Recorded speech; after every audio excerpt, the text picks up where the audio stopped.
غیر شرعی طور پہ کیا کرتے ہیں؟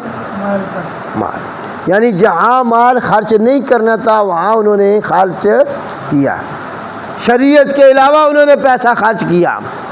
اب اس صورت میں اللہ ذوالجلال فرمائیں گے کہ جن کا تعلق امم ماضیہ سے ہے، امم ماضیہ یعنی جو قومیں پہلے گزر گئی ہیں نا، اللہ پاک فرماتے ہیں دیکھو ان کے حالات دیکھ لو، انہوں نے پیسہ صحیح استعمال نہیں کیا، شریعت کے علاوہ خرچ کیا، ان کا حال کیا ہوا ہے، ان کا حال۔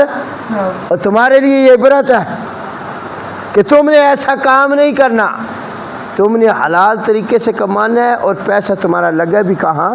شریعت کے مطابق خرچ ہو۔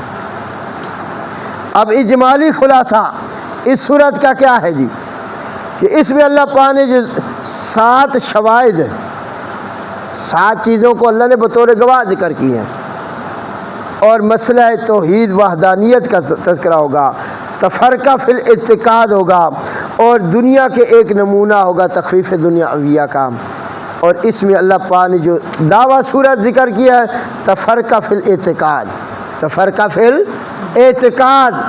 اب آ جائیں سب سے آخری بات، اس صورت کے امتیازات کیا ہیں؟ اس صورت کے وہ باتیں جو آپ کو اس صورت میں ملیں گی، اس کے علاوہ پورے قرآن میں وہ کون سی باتیں ہیں جی؟ سب سے پہلی بات فَأَلْهَمَهَا فُجُورَهَا وَتَقْوَاهَا،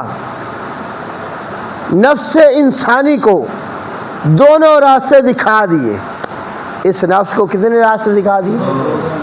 فَأَلْهَمَهَا، القاء کر دیا ہم نے، الہام کر دیا ہم نے اس نفس کی طرف، کیا ہے کہ یہ نفس فجورها وتقواها، کہ یہ نفس اچھا ہے یا برا ہے، اچھا کیسے بن سکتا ہے، برا کیسے بن سکتا ہے۔ تو اللہ ذوالجلال نے یہ ذکر فرمایا کہ نفس انسانی کو 2 راستے کیا کر دیے جی، دکھا دیے۔ اور دوسری بات کہ اللہ ذوالجلال فرماتے ہیں حضرت صالح علیہ السلام کی اونٹنی کے زخمی ہونے کا ذکر، حضرت صالح علیہ السلام سے قوم نے مطالبہ کیا تھا نا، آپ اگر اللہ کے نبی ہیں تو یہ پہاڑ ہے، اور اس پہاڑ میں سے ایک گامت اودنی جو بچہ دینے والی ہو وہ نکال کے دکھائیں۔ تو وہ اونٹنی پھر نکلی یا کوئی نہیں؟ آپ نے دعا کی، وہ اونٹنی نکل آئی۔ تو پھر فرمایا اب یہ آ گئی ہے، یہ اللہ کی نشانی ہے، شاعر اللہ ہے، یادگار ہے اللہ کی، اب اس کو تکلیف نہ پہنچانا۔